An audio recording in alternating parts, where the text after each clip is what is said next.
Welcome to Manoni Mon Amour, a series of meetings created by Nicholas Scotta Thompson, my human clone. Throughout this series, and while touching on passages from his eponymous book, we will explore different contemporary and ancient themes, thus paying homage to the lost art of conversation. In this episode, Alain Novell is a senior programmer and talent hunter. This combination positions him as a crucial link between Latin American professionals and Silicon Valley. Alain is a warrior poet full of data and his own ideas, a great reader, a great conversationalist, and a deep analyst of what is to come. I wanted to start this conversation, Alain, by sharing a little about how we met, because that was the reason I know Alain. This is the third time I've seen him. In other instances, the guests are lifelong friends and such, so it creates a different kind of dynamic with Alain. I met him for something specific and then we reconnected to talk about this, and here we are. This is the third time we have seen each other. What? It was in 2019, right, just before the pandemic 2020. 2020, what was it? The end of February. Just before the chaos of the quarantine started, a colleague called me to attend. As an expert. As a knowledgeable person on sustainability issues, triple impact business models, in the context of a design table in Caba, all funded by Retta, that is, by the citizens of the capital. And at one point, I said there were 20 people at a table, 15, and all of them had no clue what was going on. Speaking of the IT topic, I noticed that there was no one. So I thought, I have to do something to be useful at this table, and that is to bring someone who knows about these IT topics, information technology, and so on. At that time, AI wasn't even on the radar yet, and a mutual friend asking around. A mutual friend, Pablita Manoni, we greet you by the way, told me, hey, I know Alain. Alain Novell, he's a genius, I don't know how much. So, well, I talked to you. You were interested. And you came.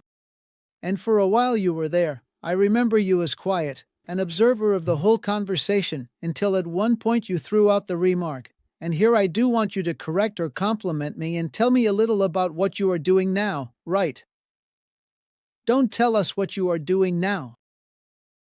You told us all. No, what happens is that, let's see, Buenos Aires is one of the 4, 5, 6 cities in the world where there is a tremendous production of software, of IT. There is an ecosystem of professionals, of programmers, basically, tremendous. Let's say, very fruitful, very prolific, very talented. That generates, I remember you said something like $7 billion a year, and everyone was amazed by that. The jaw, and it was like a whole section was created in the city's renewal program. And so a whole section was developed working at Lighttip because of that comment you made, and it stuck in my mind like, this kid not only knows more than us, but he knows about topics that are really coming up now, you know.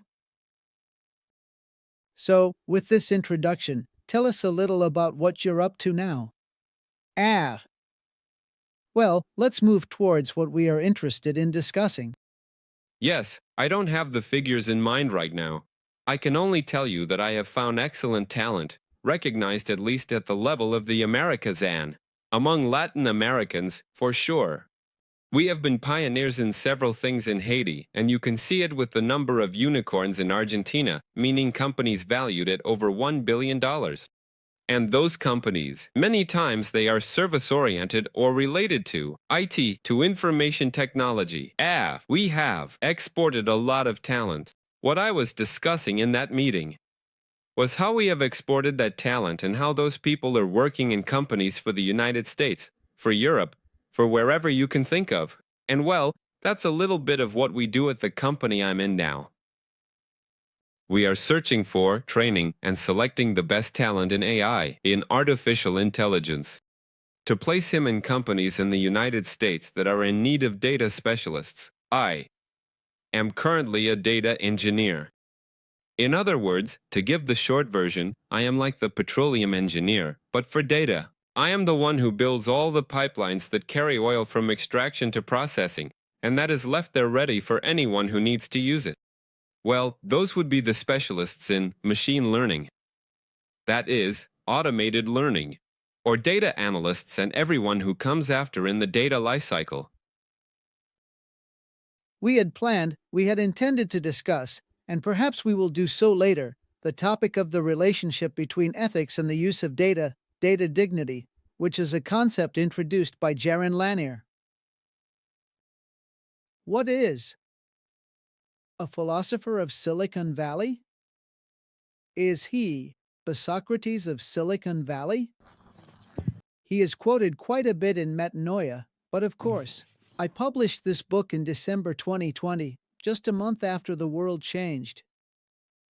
So, in a way, it still holds up in my rereading, which I had to do because I translated it into English, by the way. I want to mention that it is in English and already published on all platforms. I realized that the theme of ethics still stands. But of course, it is a conversation that, in some way, is already chewed over, right? It's already been chewed over today, with the advent of ChatGPT from OpenAI, and now it's coming out that I also wanted to ask you about this, because I found out about it 2 or 3 days ago, that the Chinese are kind of surpassing OpenAI in terms of what can be done. The thing is, to take advantage of that technology, you need to have a Chinese phone and such. But anyway, this struggle between the United States and China interests me, so I want to hear everything you can tell us about the topic. We're going to dive deep into the subject of AI. We'll try not to be repetitive, and we'll try not to say the same things that are said in other podcasts, because that's not the idea.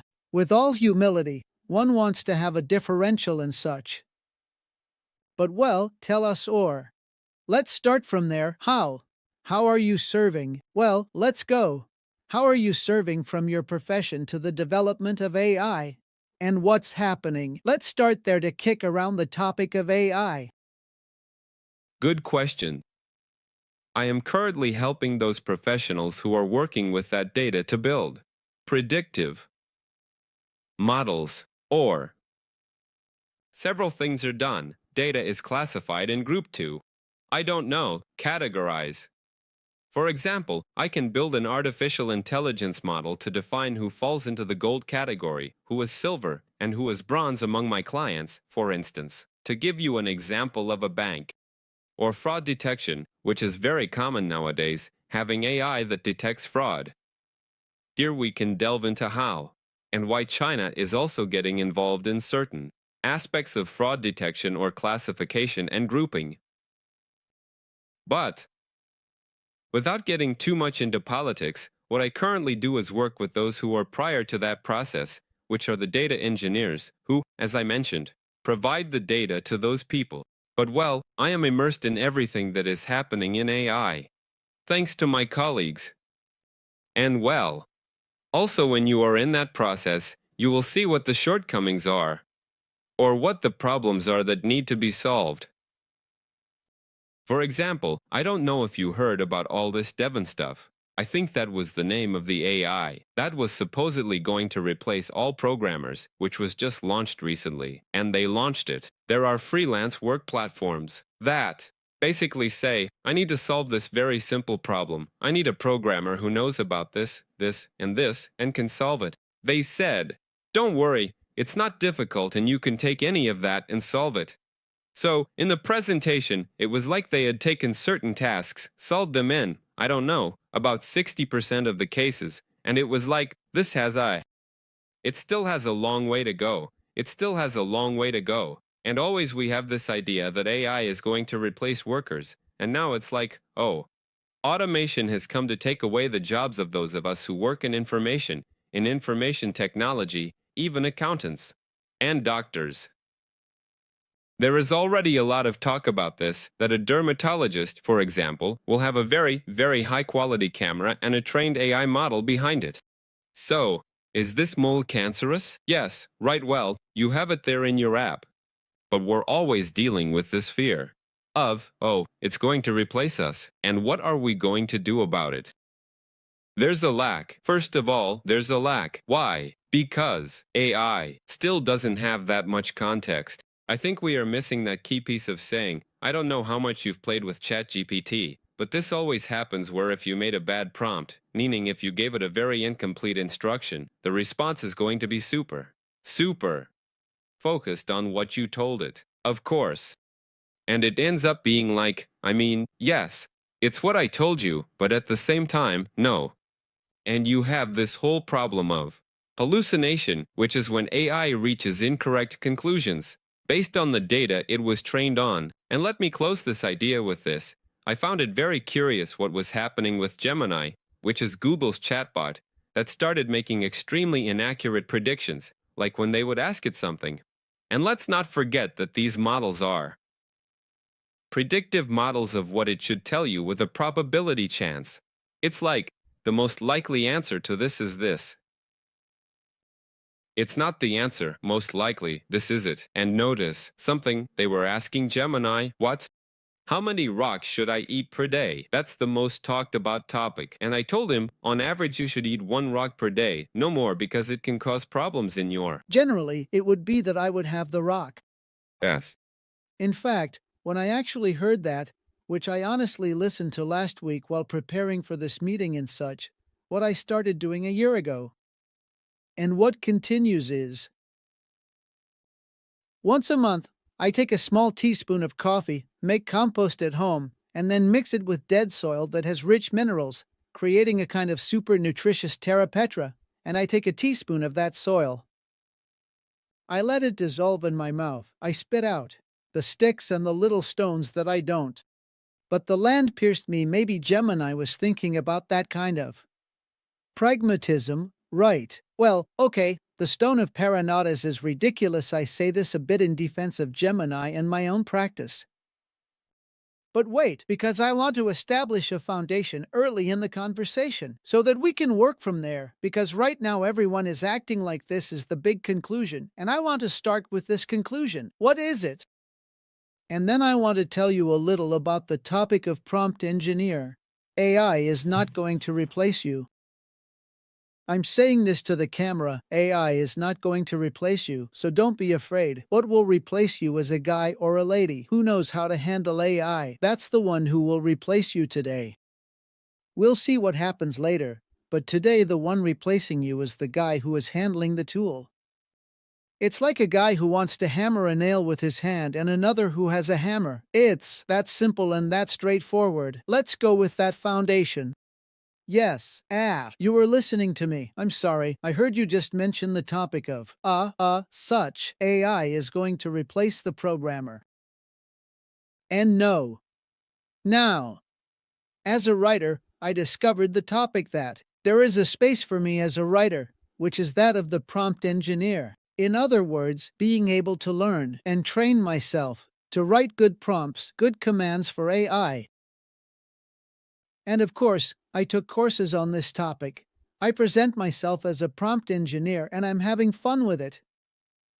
However, I'm already hearing from podcasts and those at the forefront that, for example, with ChatGPT 4.0 and such, since everything is spoken, the prompt is not as important anymore because the AI will start to interpret what you mumble with your more or less mediocre words.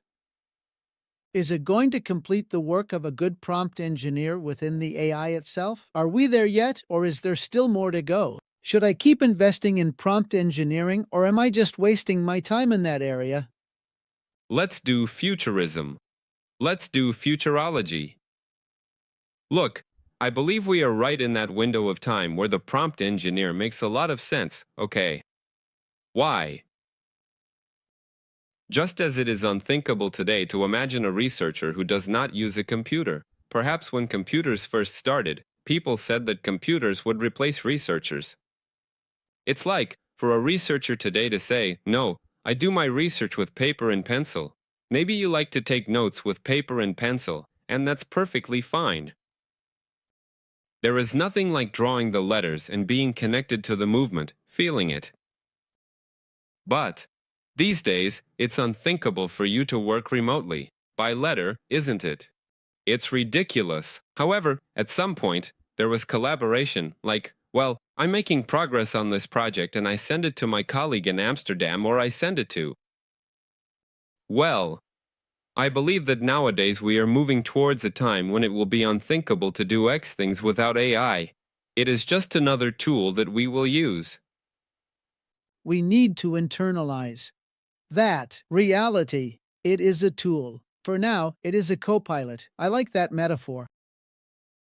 Well, actually, in the notes I prepared for today, which are related, I'm quoting a guy who mentioned this metaphor, which in turn was paraphrasing another guy, a CEO of your clients, and so on.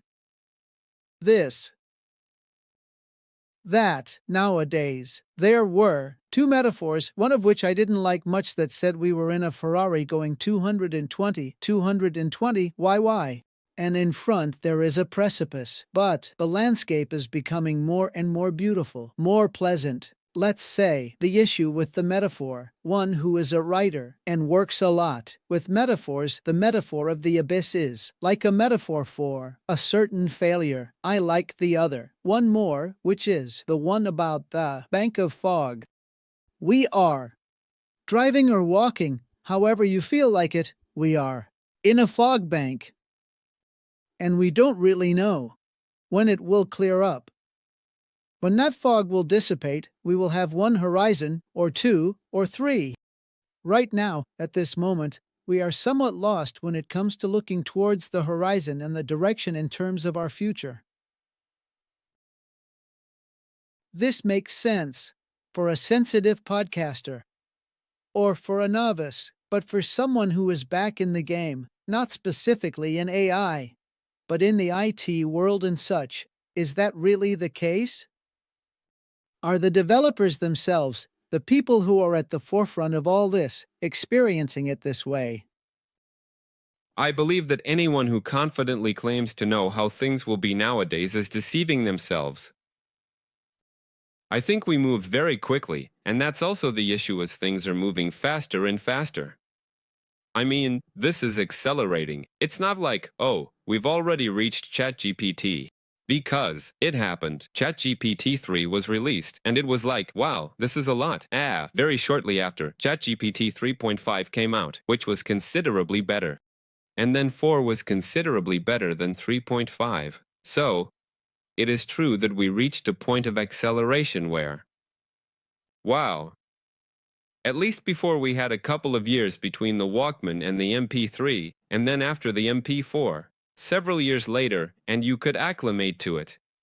Although there were still people complaining that it was the downfall, and let me bring this issue to debate, when industrialization began, where we started to have machines that replaced manual labor or made the work of several people more efficient, there were strikes where machines were broken because they said, probably, if there had been cars there, they would have said that we were not heading towards a cliff with those machines. We wouldn't be left without work. The famous Luddites, right? And now, notice something. I find it fascinating how, when you go through old European cities or ancient towns, cars don't fit in as well. It's like, why do they have such narrow streets? Well, that was designed for horses, for people. It wasn't designed for cars. It's just that the city evolved to have that. Now you go to newer cities and you say, oh, how nice, a big highway where the bus rapid transit can go, whatever, perfect, right? But I believe there are things that evolve in that way, like, well, the path where the horse used to go is now taken by the car, more or less, but there are also things that were invented before they could be used. As it is, famously known, popcorn, or pochoclo as they call it, is considered gold for the people of Rosario. And it was about microwaves, and that was invented before microwaves even existed. And then it's like you say, what things are we inventing now with AI that will have applications in a couple of years that we have no idea about? Because AI is not new. AI has been around since 1950. 1950 and something. You mentioned that to me during our coffee chat, and it stuck with me because what is being added today? What enables us to have such development and commotion is the topic of big data and all that entails. Well, let's see. Artificial intelligence, general artificial intelligence, let's say. We need to cross this bridge. Could you define or differentiate one from the other for us? What distinguishes the general from the... There lies the real crux of the matter for me. Let's see. Because AGI is this general intelligence that can tackle any problem you throw at it and solve it as if it were an expert. We return to that annoying word, which is in everything. And it's also like we can't quite agree on what AGI is, because each author will tell you something different. That happens a lot too, but my version is that it will to render a lot of things obsolete. By things I mean dynamic jobs and social dynamics. What is going to change when we reach that point, if we can even reach it? There's also this issue that maybe we are searching for something that is impossible to attain. So, do you consider AGI, artificial general intelligence, and artificial consciousness to be synonyms? No. Okay, let's leave it. Let's leave consciousness and move on to AGI. Sure, let me take a small pause here, as it seems very good to introduce the topic of AGI. AGI could lead us to rethink society, rethink the concept of work rethink. Imagine having with AGI someone who is your best governor, your best judge, your best, whatever you can think of, from artist to whatever you can think of. In other words, what you would do as a human being would be more of a hobby than anything else. In other words, that AGI might explain concepts of things that you cannot comprehend. Of course. Because we can't wrap our heads around it. There we could also talk about what I mentioned, about how we have these blind spots regarding things we can't understand, which I find fascinating that AI can understand and then has to explain to us. And for us to say, I can't understand, is like the ant trying to understand that we are talking to it. It's like, what is that? How to talk? I have something in front of me. It won't understand a gesture. The limitation is Yeah. essential elements of differentiation. And the parentheses go towards, I don't know if you've heard of Rocco's basilisk.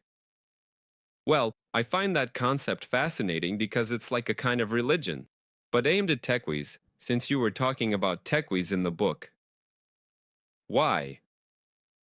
If you have this entity or God, whatever it is, that will solve 90% of the problems because it will provide the solution to hunger, to the inability to buy a house, to people feeling bad. It will solve everything. It will give you the answer in a way that you can internalize it, even assuming, idealizing AGI, right? What you should do is focus all your effort, all your mental space, on accelerating the advent of AGI, right? Of course, everything you don't do to attract it is wrong. Why? Because in utilitarian terms, you are delaying it. You are wasting time, of course, the well-being of everyone, right? So, with AGI being the God, the solution to everything, you should be focusing on its arrival today. And how does it work and why is it Rocco's basilisk? Because this AGI, when it materializes, should punish everyone who didn't do everything possible, you understand. To bring her as soon as possible, the first task is to punish the slackers. Why is it important for me to punish? Because if it doesn't punish, the AGI has no way to accelerate itself to materialize. Let me repeat that. If it doesn't punish, if I tell you, I threaten you that if you don't do something, I'm going to, I don't know, punish or harm you. But you know that threat is false. You won't do anything. Unless you want to do it for another reason. But if I am a stranger, and I am threatening you, I would say, he's bluffing.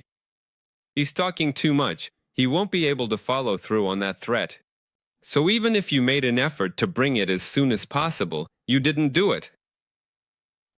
As much as possible, you are not complying. So, she has to punish you so that she herself has an influence when it hasn't been created yet. Do you understand? The threat has to be real. Do you understand I'm making every effort to grasp the relevance, in any case, because I understand, but let's say, how would it be? Because in a way it's like you're working with time. I mean, you're working with something that hasn't happened yet, but with the fear of the punishment that it will bring you later. Are you saying, does this thesis assert that AGI will punish those of us who didn't do enough? I don't even know if I see it in the making. I'm talking about this idea or religion of the basilisk of Rocco. Ah, why?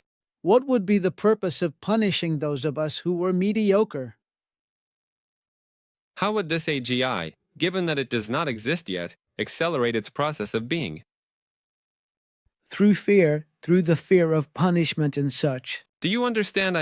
This hasn't been created yet, and its job is to maximize, from a utilitarian perspective, well-being and to ensure that we all reach this superior state, of whatever it may be. In other words, it has the role of the acolytes, of the entourage, of nerds, techies, who are whipping us to hurry up and reach this. Is there a brotherhood of punishers? Is it something metaphorical? Is it something emerging? I definitely didn't hear that in any podcast.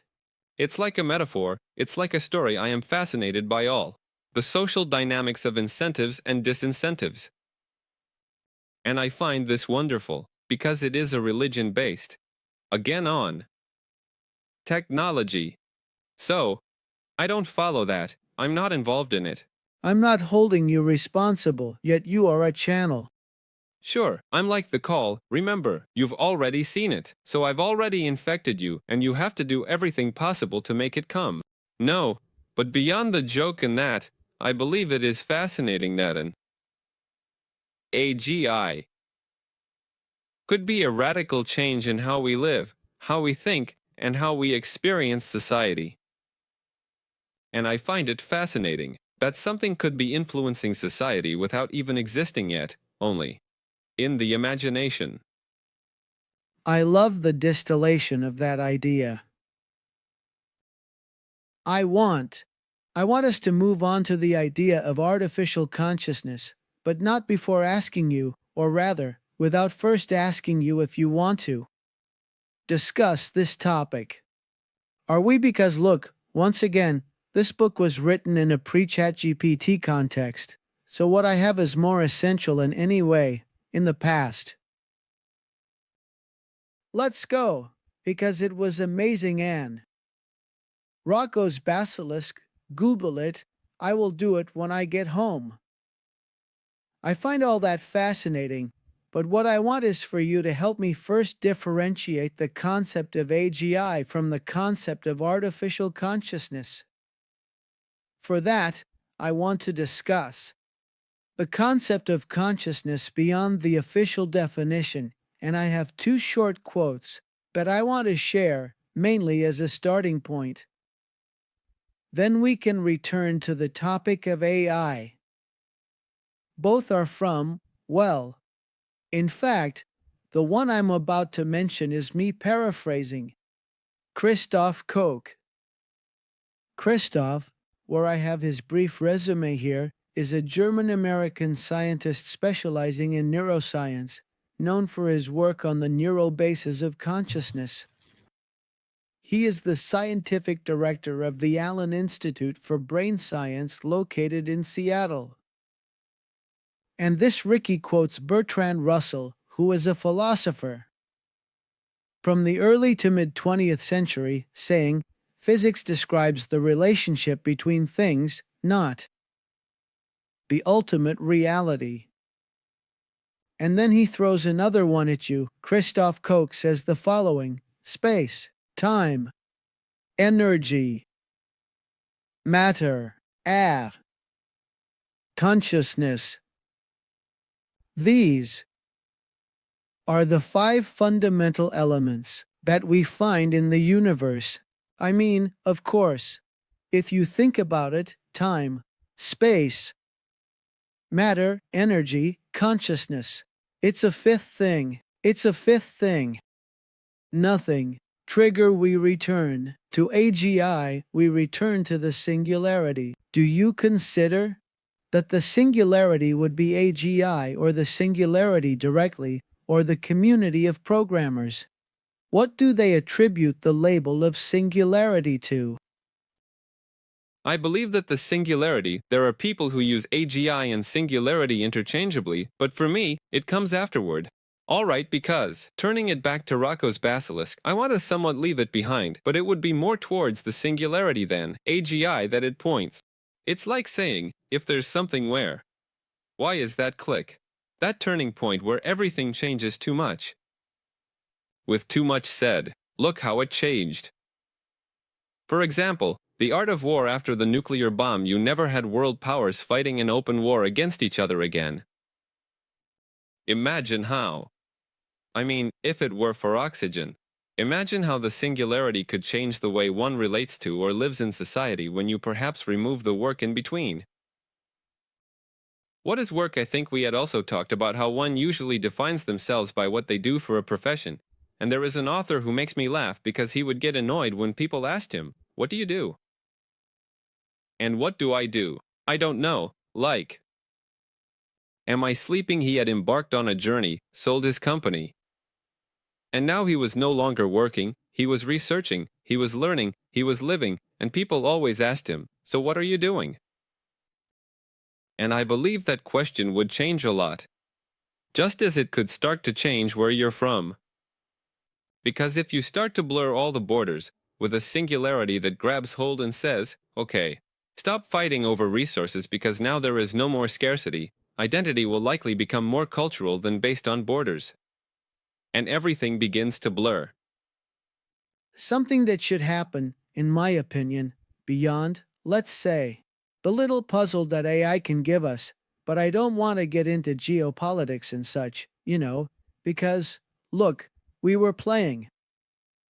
When we talked about the topic of ethics, I mention it because it's all related. You brought up the concept of decentralization.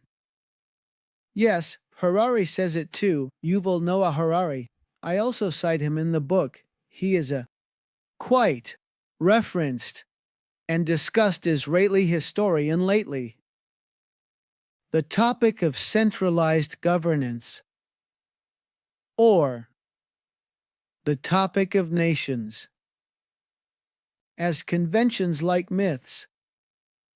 I say we have reached a point, and with the GI law at least, beyond the singularity, it would serve as an incentive to think and design a reality where it disappears again.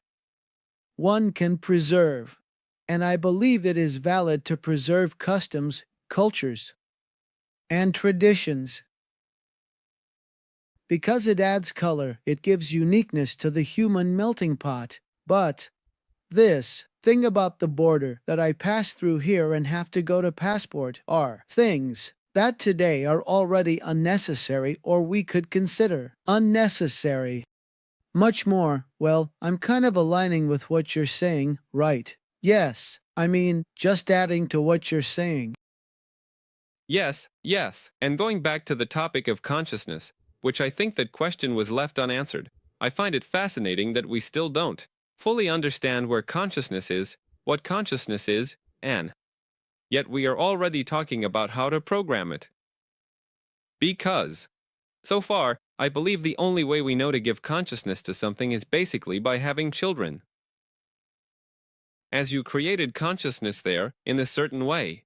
Well, but then there is a process involved. There is something happening in which you transfer or give the space for it to come. What would happen with the clones? It seems to me that there are a lot of questions there that have no answers, and there we are again, back to the haze, back to the fog. That is to say, how could an AI achieve consciousness? We don't know, but what if it did? What does that leave us with? Let's make that leap because I'm going to dodge it a bit and say, I don't know how that consciousness would be inserted into the AI. But what if an AI has consciousness? I think we're talking about a new species here, and if there is a new species, what are we going to do? Are we going to enslave it? Are we going to give it its place? Will it have rights?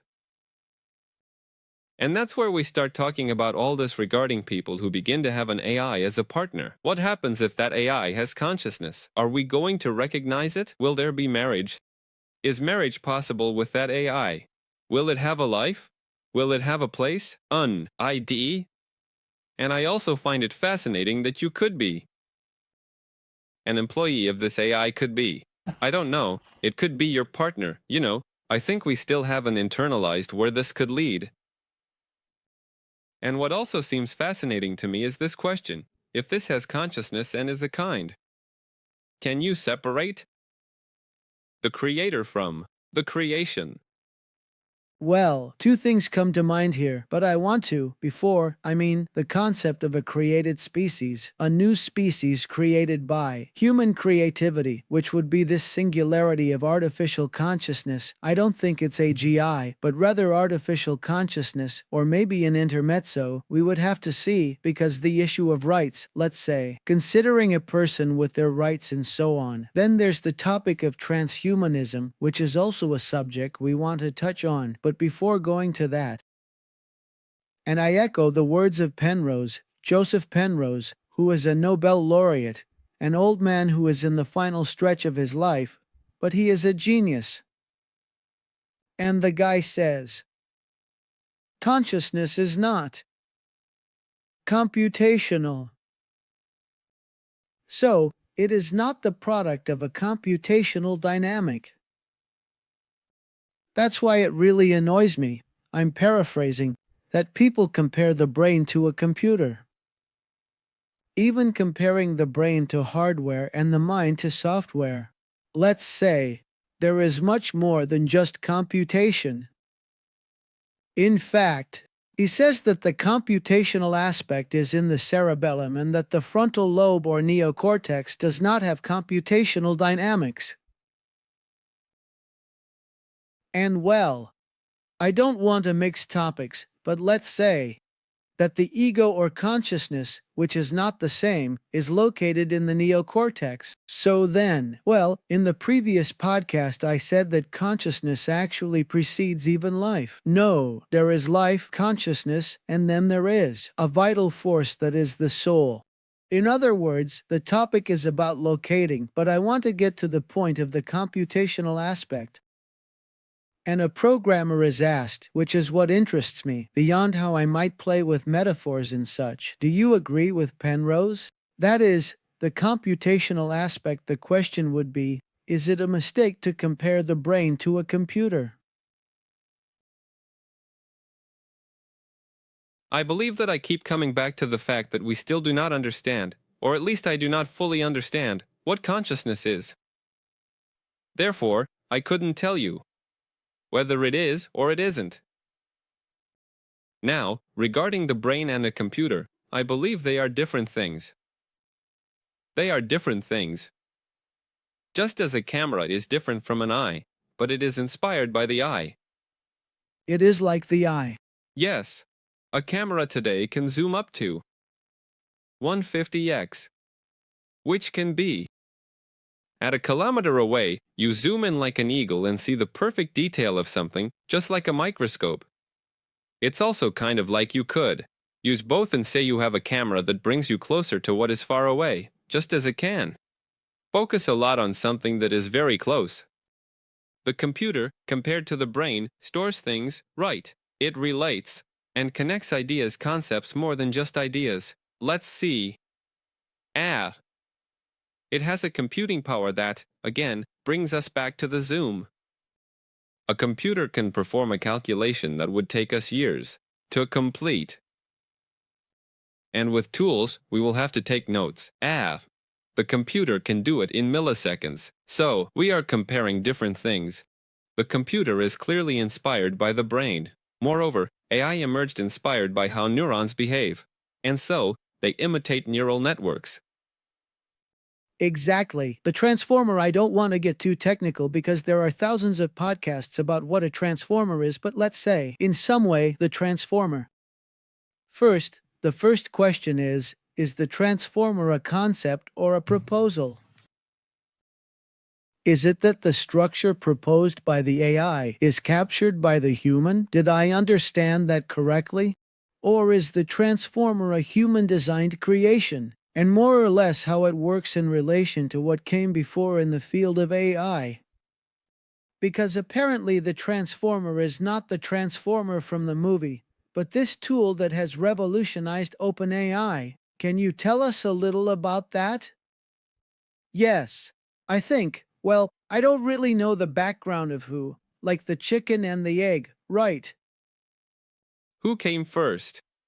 But I always return to the same point about how all human creation ends up being just that. Human beings do not create. Rather, they combine things and create something from that. Create in quotes, right. Yes. So, when you see any. The things we create were something we observed in nature, we internalized it, related it to something else, combined it, and this new thing emerged. Yes, we reversion things all the time. Yes. I believe that we are not so familiar with the concept of creating, because we have always been copying and adapting. So, just like that, kind of getting into transhumanism. No. We can't imagine creating something. There, all the artists are going to kill me, they might say, but what about the one who created? All right, go for it because it's good. But, what I have read several times is this issue. That we are mixing things up. And look, we cannot imagine a color we have never seen. What does ultraviolet or infrared look like? We don't know, we can't imagine it. Why? Because we never saw it. Moreover, look at the name we give it. Ultraviolet. We use another color to describe that, and the same goes for infrared. It is below red. How does it look? I have no idea. Ask some marine animal that can see it and see if you understand how it describes it to you. And I find that fascinating. Because we cannot imagine what a new sense would be like, aside from touch, vision, and hearing. Yes, the famous thought experiment of imagining how a bad experience is reality. It's a classic, isn't it? Because it has several things outside of. Or the bee that sees in ultraviolet, sees in the flowers and on the leaves the landing strip. Fascinating, of course. Come here because here is the nectar you want and so on, right? But, going back to the transformer, the question is, I get a little more technical, that is, I understand the transformer as a kind of tool that revolutionized the evolution, if I may say so, of AI development. Is the transformer something fundamental or, for you today, to bring us a bit to the forefront of what is happening? What is happening, or what has happened, you see, with the Chinese, going back to the topic of the Chinese against the Americans, what is going on now? What is the most vibrant in that world? According to what you have interpreted, right? Because, again, I'm not an expert in AI, I'm around it, but let's say, with total freedom. Yes, I believe that the most fascinating, or the bleeding edge, as they call it, what is at the forefront, the spearhead, is more about this whole topic of what is happening.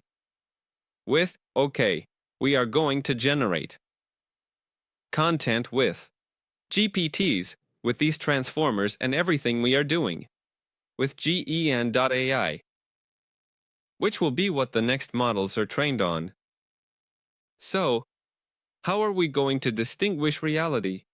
Or, what is genuine from what is generated by AI? Where is the fake news? Where is reality? I believe that things are starting to blur a lot there, and we might be tarnishing the truth. Once again, with concepts like these that are somewhat difficult to grasp. But, for me, the focus nowadays is on generating content like this, whether it's from a prompt, because now it's so much with ChatGPT, right? But I believe the debate is there. How do we prevent this from being used to generate fake news to destroy everything we already have?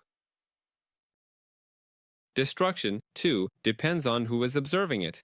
How do we also generate video, which is also what is there, and all of that is there? Like, back at the tip of the spear. But also how we can make these AIs program. So, how do we take it to the next point that these AIs, they are interacting through the internet and, well, GPT also now has access to do searches and things, but how do we make this generate, filter, and basically emulate a human being in almost its entirety regarding information tasks? I think many are pointing to that today. My friend Musk Elon says, if you can't beat them, join them, basically with Neuralink and everything else. So, how are we doing, Milo? Do we have Diego left 5? Let's give 5 to transhumanism, to the idea of implants, to the idea of merging, integration. Referring to the book Between Humans, Carbon, and Silicon. That's basically why I titled the chapter The Alchemists of Silicon. I know you had something to say about it, that you wanted to mix it in. What I'm getting at is, could that be a solution? To not fall behind. Because it is another way to conceive of a new species. One is AGI or singularity directly understood as artificial consciousness.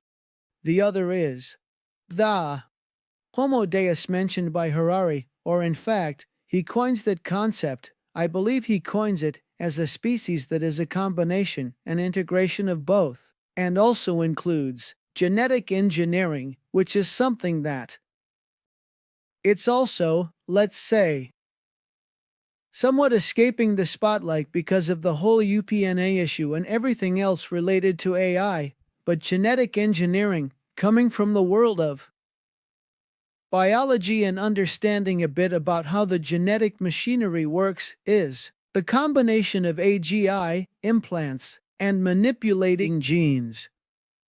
Well, there we are indeed talking not only a different species, but even under the term species, we can think of several species. In fact, let me close with this. There are people working on designing humans to, for example, be able to live and explore the moons of Jupiter. So, if there is a lot of atmospheric pressure and strong winds, a human more like you than like me, taller and thinner, with rougher skin to withstand the erosion of dust through the wind, and elsewhere, on these moons that are mostly bodies of water, to be humans who can breathe with gills and that eye. In other words, it's not just a matter of AI. There's also the genetic issue, which I throw into the cocktail of the future, right? Yes, yes, yes, I think we find it hard to imagine a non-biological human, let's say. It is hard for us to see a human that distances itself from our concept of a human with 2 arms, 2 legs, a nose, and 2 eyes, right? It is very difficult for us, and I think there will be a huge dilemma around that. What rights are these implants that make you, I don't know, process, as we said, in computing power like a computer? Is that person going to be a superhuman in terms of computing? Or someone with an implant that makes them super strong? Would it make sense to compete in the Olympics against someone who doesn't? That's when many things start to blur. Another paranoia emerges, in case we were lacking one, about obsolescence. That obsolescence is also related to competition, the relationship with AGI, beyond the Homo Deus. But imagine a Homo Deus, an enhanced being that Damn. It's 5 meters long and lives for 300 years. I mean, who knows, let's say. It can browse the internet through a Neuralink that was produced by Elon. I mean, we're in deep trouble, or in any case, we are our legacy. As I heard someone say the other day, our legacy will be to create these creatures, these new species, and the human, as we know it now, based on carbon or without any implants or anything, will be part of that evolutionary sequence that comes from Australopithecus or whatever. I don't know, man. I think it's I love the idea of ending this podcast the way we started, naked, with 1,000 doubts, because we're in that fog bank. I insist again. The title of this podcast will probably be Crossing the Fog Bank. And what I mean is, I invited you to talk so we can play with all the variables. There aren't many answers. I don't know if you want to share one last thought or something, but let's go there, right? I mean, we go back to square one. We are in the midst of the journey, in the middle of the crossing. Yes.